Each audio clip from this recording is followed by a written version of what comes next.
Halo, selamat siang. Hari ini kita akan nge-review sebuah Nissan Serena yang generasi C26 tahun 2014 di tipe Highway Star. Dan kita langsung masuk aja yuk. Ini kuncinya, dia pakai Nissan Smart Key, jadi kita kantongin kuncinya aja.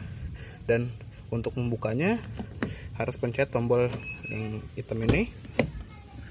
Dan kalau untuk mengunci tinggal pencet lagi. Dan yuk kita masuk. Oke, ini pengaturan jok pengemudi. Dia cuma ada height adjuster untuk ngatur ketinggian dan untuk ngatur sandaran dan untuk ngatur posisi sliding. Ya, biasa ya. Yuk langsung kita naik.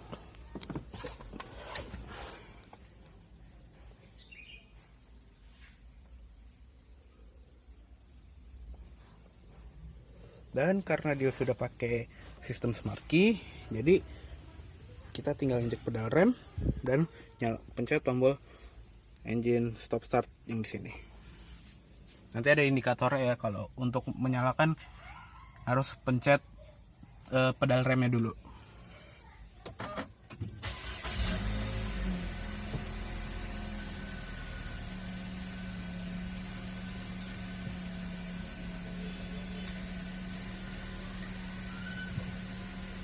Oke, dia pakai setir yang bentuknya 3 palang yang sharing sama setirnya Grand Livina yang terbaru. Dan dia juga sudah ada cruise control di sini. Tapi untuk yang ini kan yang sebelum facelift dia belum ada tombol buat pengatur audio. Tapi kalau yang sudah facelift sudah ada sih. Dan ini sebetulnya covernya bisa dicopot kalau misalnya mau yang pasang sendiri tombol pengatur audionya, dia bisa. Dan dia pakai transmisi CVT yang ada teknologi apa sih yang terkenal tuh, Xtronic CVT khas Nissan. Dan dia ada mode sportnya di sini. Tuh kelihatan ya, ada mode sportnya. Ya semacam kalau di Matic biasa mungkin overdrive. Dan ada buat gigi rendahnya kalau misalnya tanjakannya lumayan curam. Dan dia pakai rem parkir yang di kaki, jadi harus diinjak dulu. Dan ini udah terpasang rem parkirnya, kalau misalnya mau ngelepas tinggal injak lagi. Tuh ya, ada pedalnya di sininya. Jadi kayak CR-V, Honda CR-V. Dan ini pengaturan setirnya ada di sini, ada tuasnya. Jadi bisa naik turun, tilt, atau teleskopik maju mundur. Tapi mungkin yang agak OCD, Obsessive Compulsive Disorder, mungkin bisa ngerasa kalau setirnya tuh terlalu ke tengah mobil dan nggak lurus sama badan kita. Kalau misalnya bisa lihat ya. Jadi terlalu ke kiri gitu posisinya, agak menyimpang. Dari posisi paha aja mungkin agak kelihatan ya. Dia tuh nggak persis di tengah badan kita. Tapi nggak apa-apa. Dan ya, yuk langsung kita lihat eksteriornya aja. Dia sudah ada auto light dan nyalakan fog lamp juga. Nyalakan lampu hazard. Dan kita buka kap mesin. Jendela pengemudinya sudah automatic up and down. Dan kita tutup.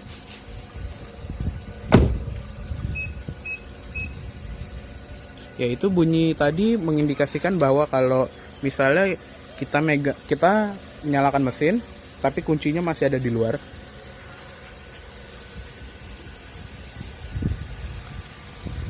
Dan yuk langsung kita lihat mesinnya aja. Ada tuasnya di sini.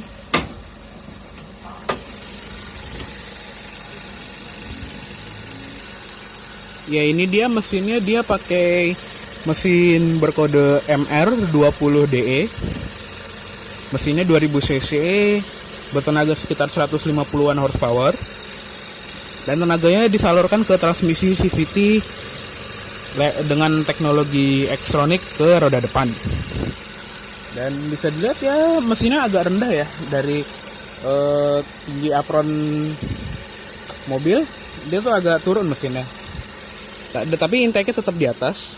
Jadi ya lumayan bisa ngelewatin banjir lah sampai setinggi berapa yang nggak semeter juga, mungkin sekitar sepinggang. Kalau hitungan orang Indonesia kan dia hitungnya pakai bahasa badan ya, bukan pakai sentimeter. Dan ya masih lumayan rapi sih tempat ruang mesinnya, walaupun emang agak kotor ya, maaf.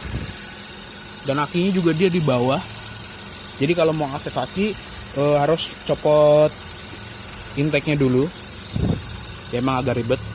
Di sini juga ada karet untuk peredam, dan ini ada bahan peredamnya dari bahan plastik. Di sini juga ada karetnya tuh kayak karet yang berkualitas gitu. Dan di sini juga ada di bibir kap mesinnya, di pinggiran juga ada, dan di sini juga ada. Dan langsung kita tutup ya, langsung kita tutup. Oke, dan dia tampilan depannya pakai bahasa Nissan yang sekarang. Gue lupa bahasa desainnya. Mungkin kalau di Honda itu kayak semacam solid wing face, gue lupa namanya di sini apa. Tapi ya kelihatan mirip-mirip kayak HRV gitu sih kalau menurut gue ya. Soalnya dari lampu grillnya ditarik ke bawah, habis itu naik ke atas lagi. Dan dia pakai lampu HID, high intensity discharge, jadi yang lampu yang putih gitu. Tapi saya emang belum pakai projection headlight. Tapi yang untuk facelift dia udah. Dan kalau dia ada bentuk kayak semacam biru yang mungkin kita bisa bilang kayak DRL, tapi ternyata bukan. Dan di sini untuk high beam di lampu yang sini, dan lampu sen. Dan untuk tipe Highway Star dia ada aksen chrome di sekitar rumah fog lamp. Dan untuk selain yang Highway Star, dia pakai lampu halogen biasa, jadi nggak pakai HID. Dan di sini juga ada list chrome sedikit di bawah. Dan mulai ke samping dia pakai pelek juk, jadi bukan pelek bawaan standarnya, karena kata yang punya tuh pelek yang aslinya tuh multispoke yang nggak keren gitu katanya. Jadi dia pakai peleknya juk, dia ukurannya 215/55 R17, pakai Bridgestone Turanza. Dan bannya sudah mau habis sih kalau bisa dilihat. Banyak kembangnya tuh udah mulai hilang. Dan di sini juga ada kayak semacam body kit gitu, kayak bukan body kit sih, ini namanya body molding. Dari sini ada tutup tangkinya lumayan gede, 65 liter. Dan tarik ke belakang, dia ini lampunya bentuknya gede, lurus ke bawah. Di sini ya biasa ada lampu rem dan lampu senja, lampu sen, lampu mundur. Dan untuk tipe Highway Star ada lambangnya di sini. Dan di sini ada garnish chrome, ada lambang serenanya. Di sini juga ada kamera mundur. Dan ada sensor parkirnya juga. Ini ada sudah dituning oleh Provis. Dan dia pakai wiper belakang. Dan ada spoiler dengan high mount stop lamp. Tapi kalau misalnya nggak pakai spoiler, high mount stop lamp tetap ada. Dan ada mata kucingnya di sini di bawah. Dan ya udah, yuk langsung kita masuk aja ke dalam untuk lihat interiornya.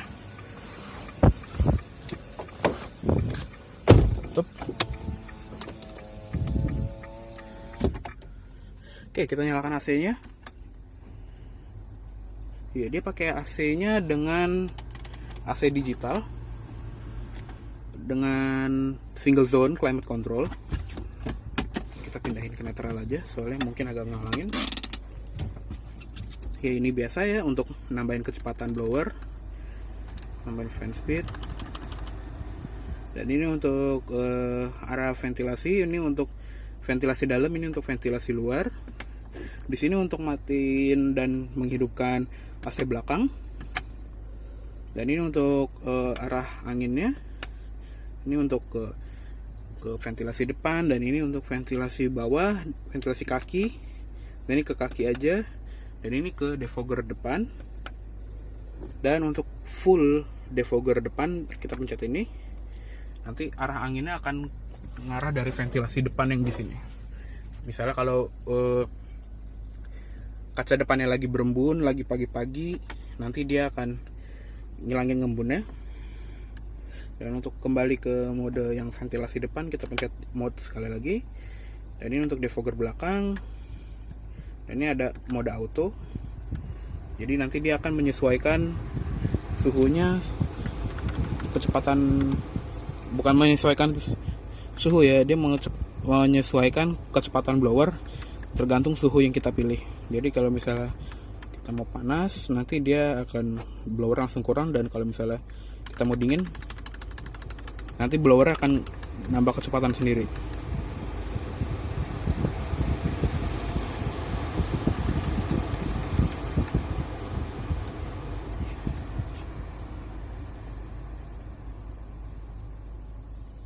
Oke, dan dia pakai head unit bawaan Nissan-nya, nggak tahu merek apa ya.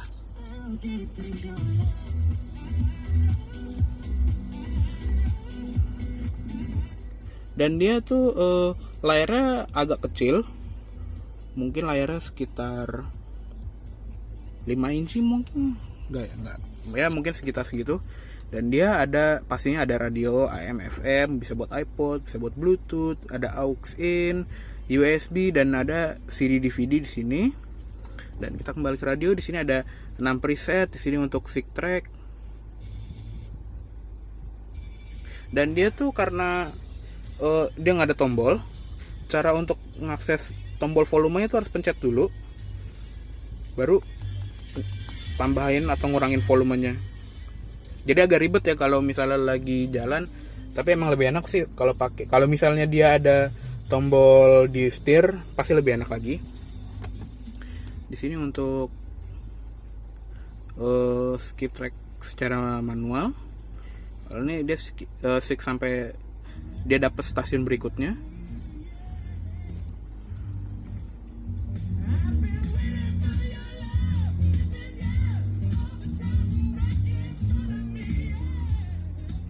Ya biasa, dan dia juga ada berapa speaker sih ini ya, kemungkinan lebih dari 4 speaker biasa. Di situ ada speaker, dan di samping ada juga. Dia twitternya agak jauh ya, dia di pojok dashboard dekat kaca depan sana. Dan ini untuk ventilasi buat yang tadi semacam defogger, cuma dia untuk ngilangin embun di kaca blind spot sini. Dan kembali ke home, di sini bisa ada buat DVD, sini bisa buat iPod, dan sini buat Bluetooth ya, biasa ada, bisa buat nelpon, dan ini buat phone book, buat ngatur musiknya. Dan ini untuk settingan Bluetoothnya bisa atau answer, jadi misalnya kalau ada telepon langsung ngejawab secara otomatis. Dan ini mode koneksinya mau manual atau otomatis. Jadi misalnya kalau misalnya udah pernah connect, misalnya dia langsung menghubungkan secara otomatis. Dan phone connect ya, biasa audio pairing. Kembali ke home, dan ada AV in atau aux ya. Sini untuk tombol screen untuk apa ini? No signal. Oh ya udah nggak usah. Dan kembali ke setting, dia ada untuk pengaturan arah pembagian suaranya, jadi balance-nya. Dan ini untuk equalizer, dia pakai ada mode loud-nya juga. Dan di sini ada treble, bisa buat bass. Dan ini untuk pengaturan jam biasa. Ini pengaturan sistem. Ini region radio. Ini untuk kembali ke reset settingan pabrik. Dan ini untuk kalibrasi touchscreen-nya, jadi ya nggak usah lah. Dan karena tadi ada kamera parkir, kalau kita masukin ke mundur, dia langsung ada warningnya juga, pastikan aman ketika mundur. Tapi memang ini ada garis-garisnya, tapi kalau misalnya kita belokin, dia garisnya nggak ngikut, tapi nggak apa-apa. Kebanyakan sistem kamera parkir juga emang begitu kan.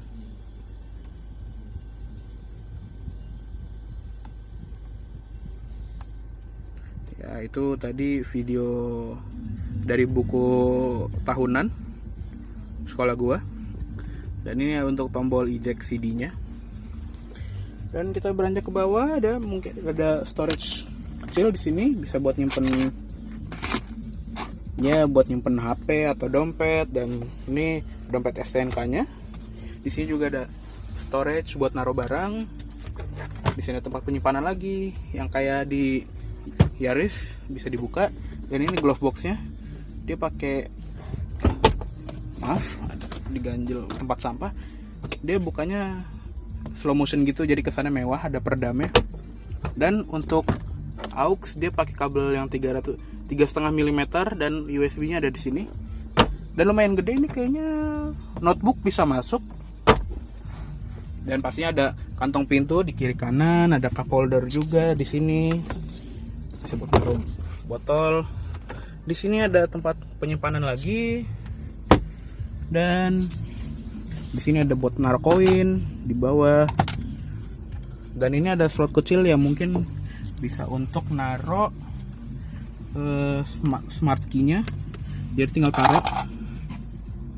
taruh situ, tapi enakan di kantong naruhnya.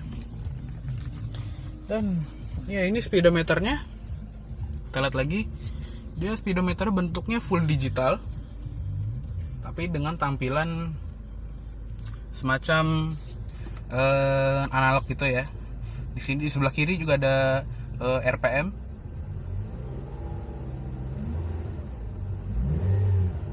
Dan ada indikator gigi juga.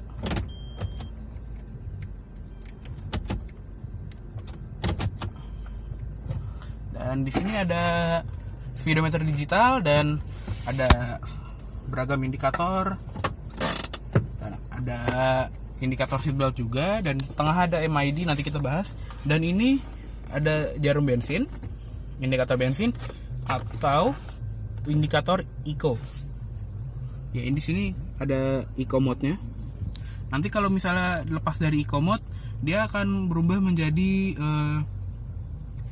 penghitung konsumsi bensin secara real time. Dan di sini ada semacam indikator untuk masih tahu konsumsi bensin secara rata-rata. Nanti kalau dia makin irit, dia akan makin bertambah sampai 30 km per liter, ini indikatornya.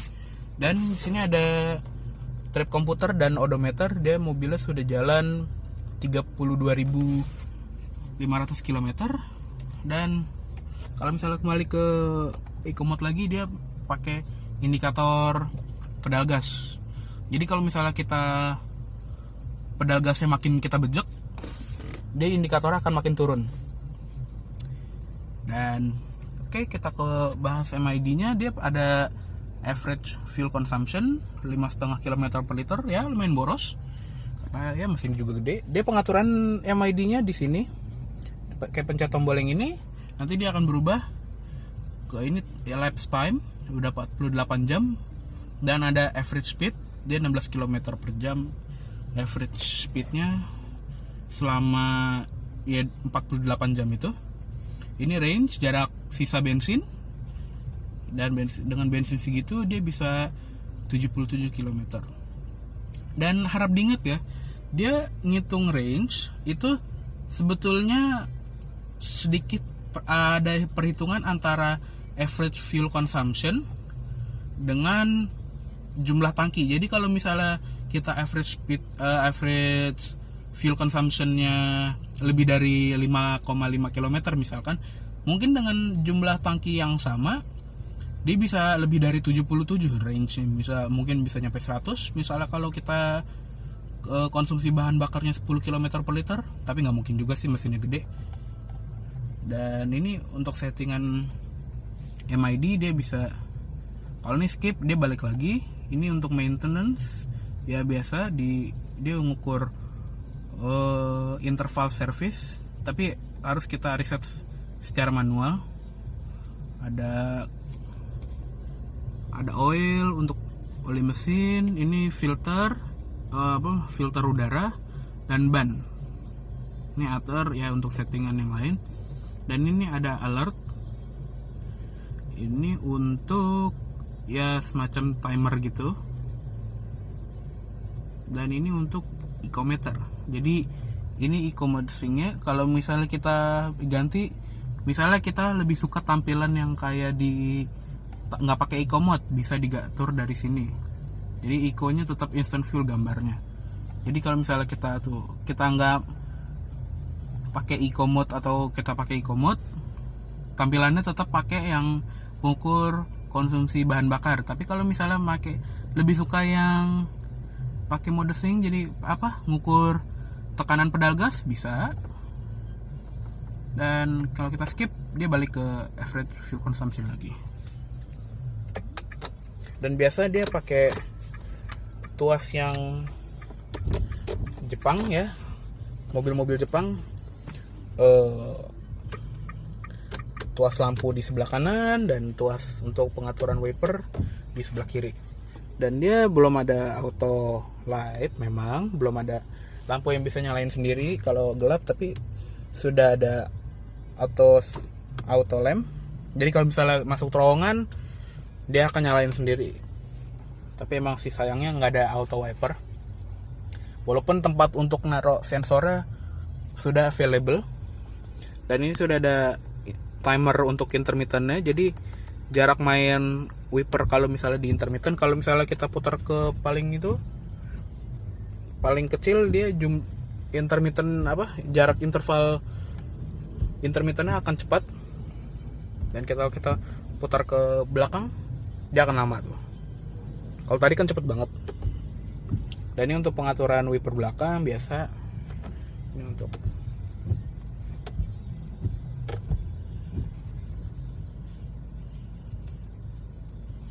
ya, dan beranjak ke bawah, di sini ada tempat penyimpanan atau dia bisa dijadikan cup holder. Dan ada 2 buah, satu, 2. Dan ya kalau misalnya nggak dipakai tuh jadi tempat sampah.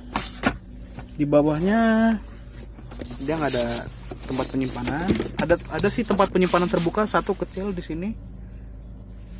Dan di sini ada colokan power outlet 12 volt. Dan di bawah sini tadi kayak ada tempat penyimpanan gitu, tapi ternyata nggak ada. Ya gitulah. Dan ini ada semacam konsol tengah, bukan armrest, tapi kalau misalnya mau jadian armrest juga bisa, karena pengemudinya sudah dapat armrest sendiri. Jadi enakan dilipat aja kalau misalnya mau nyantai kayak gini. Dan sini bisa ada semacam tray. Di sini ada cup holder 1 buah. Di sini ada tempat penyimpanan lagi. Dan ini ada tali kecil. Untuk apa? Nanti kita bahas. Dan ya begitu aja sih. Dan pasti dia juga sudah ada airbag 6 buah. 1, 2. Di samping ada 3, 4. Samping bangku juga. Di sini ada. Dan dia pakai ada seatbelt height adjusternya juga. Jadi kalau misalnya pundaknya yang gede-gede, bisa diatur jarak ketinggian seatbelt mountingnya. Dan di sini ada pengaturan spion biasa, sudah auto folding juga. Dan pastinya sudah electric adjustment. Ada ventilasi AC pastinya ya. Dan sini untuk tombol pintu geser. Kalau misalnya kita pencet yang sebelah kiri, dia akan terbuka sendiri.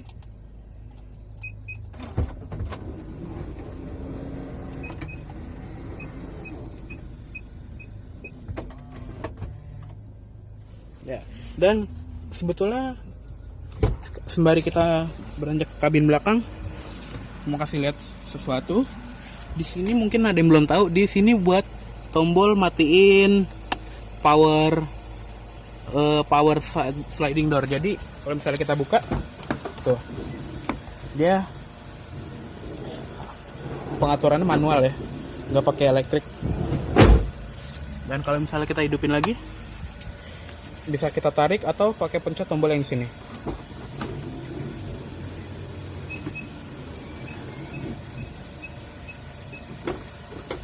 Oke, ya gitu aja. Sekarang kita masuk ke kabin belakang yuk.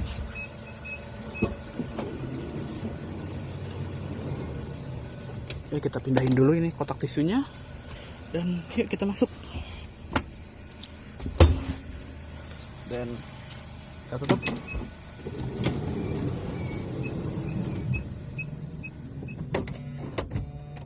Oke, di sini di belakang dia lumayan lega. Sebetulnya memang bisa untuk 3 orang, cuma bagaimana caranya nanti gue jelasin. Dan yang pasti di belakang di sini lega banget. Headroom juga bisa kali sejengkal. Dan pastinya dia ada ventilasi AC di sini. Dan dia pengaturan AC-nya bisa dari sini. Dari sini ada mode cooler. Jadi untuk matiin atau ngidupin AC belakang sini, dan juga bisa untuk mode auto.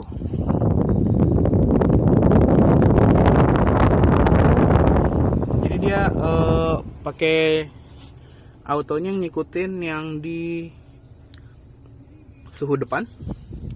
Dan ya biasa di sini ada lampu baca, dan di samping juga ada. Dan pastinya ada grab hook di kiri kanan, kecuali di driver. Dan di sini juga ada optional ada TV belakang. Oke. Dan dia tampilannya ngikutin tampilan head unit. Jadi kalau misalnya lagi nyetel radio ya tampilannya kayak tampilan radio. Oke. Di sini juga ada semacam, ya orang bilang meja piknik ya. Ada 2 cup holder juga kecil. Dan dia harus agak keras balikinnya. Sebelah kiri juga ada. Dan kita pindahin dulu ini. Yang tadi gue bilang ada semacam tali kecil untuk apa. Dan caranya kita harus pindahin handle ini dulu untuk menjelaskan. Ya. Dia bisa ditarik konsol tengahnya dari depan atau dari belakang. Ya.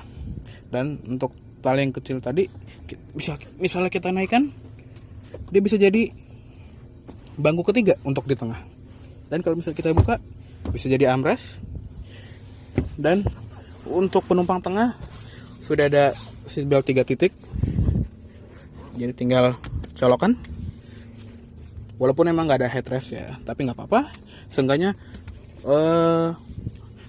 perlindungannya sudah lumayan dinotis ya sama Nissan dengan seatbelt 3 titik. Dan juga sudah ada bangku tempat mounting untuk bangku isofix untuk kursi bayi. Dan udahlah, mendingan taruh di depan aja. Kelihatannya lebih enakan di situ. Dan di sini juga di depan ada tuasnya.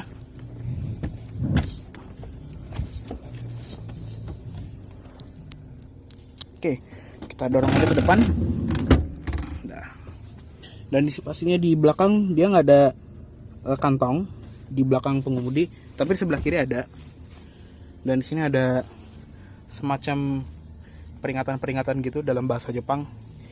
Yang bisa bahasa Jepang, tolong komen ya, ini artinya apa, gue juga nggak tahu. Dan di sebelah pintu dia nggak ada tempat penyimpanan kecuali 1 cup holder di sini, mungkin nggak kelihatan ya.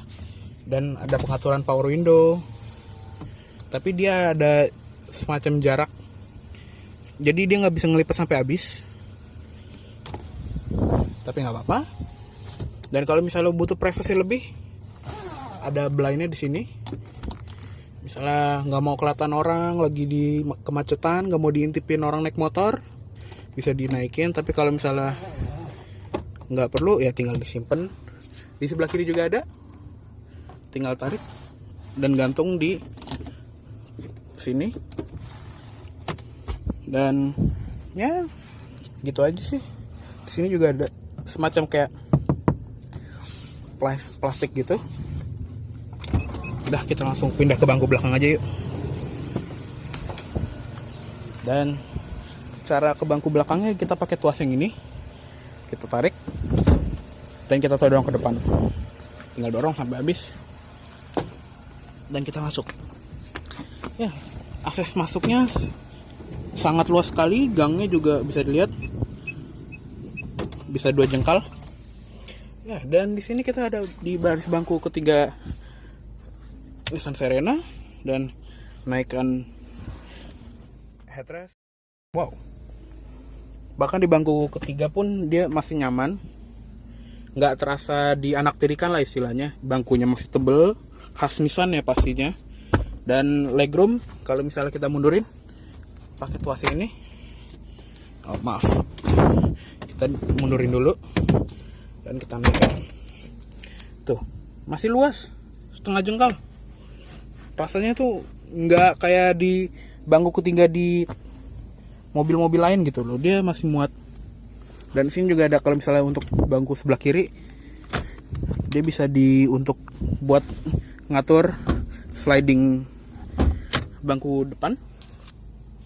Dan kalau misalnya mau ngelipet, tinggal pakai tuas yang sama. Dan di sini juga pasti ada ventilasi AC, ada grab hooknya juga.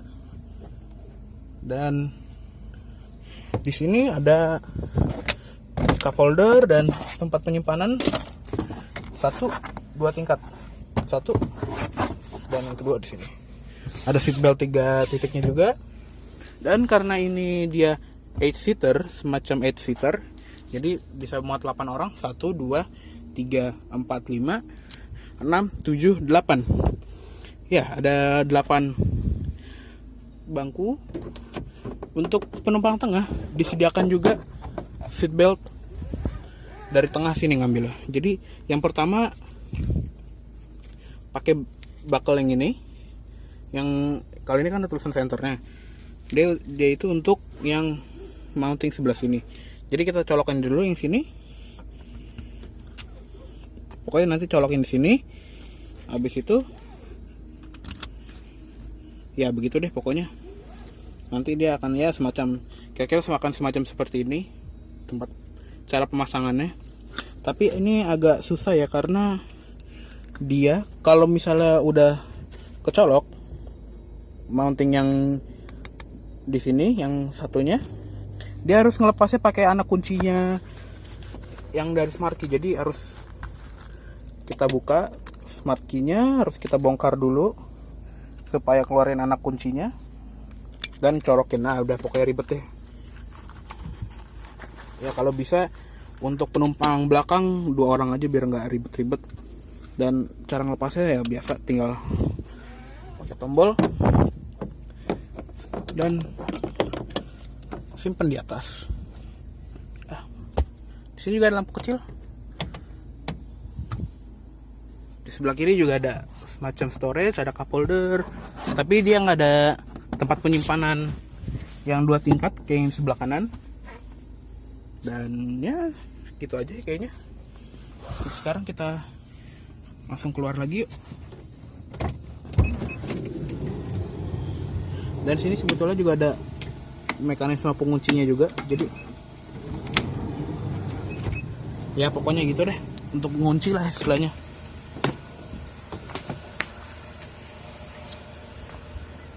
Kita balikan ke posisi semula.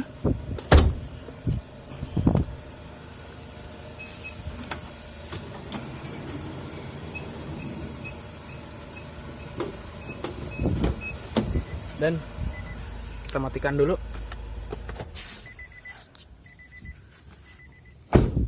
Dan sekarang kita lihat bagasinya yuk.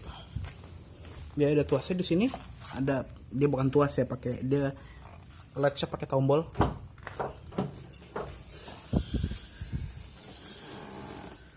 Oke, pertama bagasinya dia lumayan tinggi. Dia juga pegas-pegasnya tuh besar, semacam heavy duty gitulah. Jadi ya mungkin tahan lama. Di sini juga ada buat handle-nya. Dan bagasinya lumayan besar.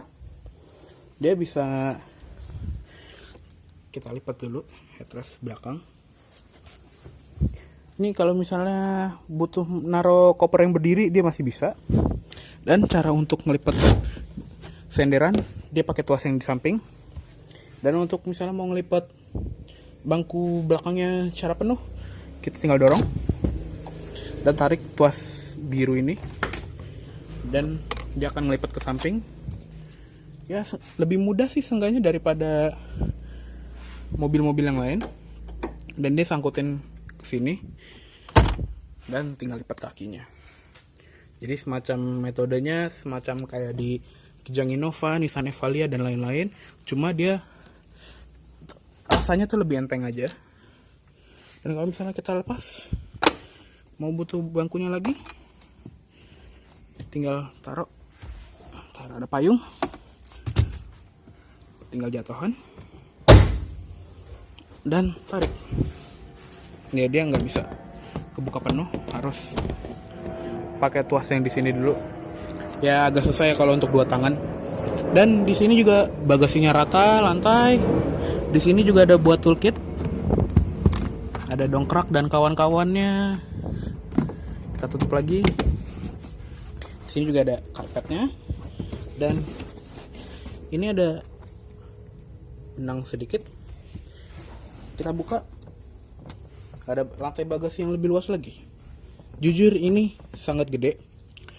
Dan di channel-channel yang lain mungkin bisa dilihat ada yang bisa buat masukin anak sini ya, untuk balita 5 tahun.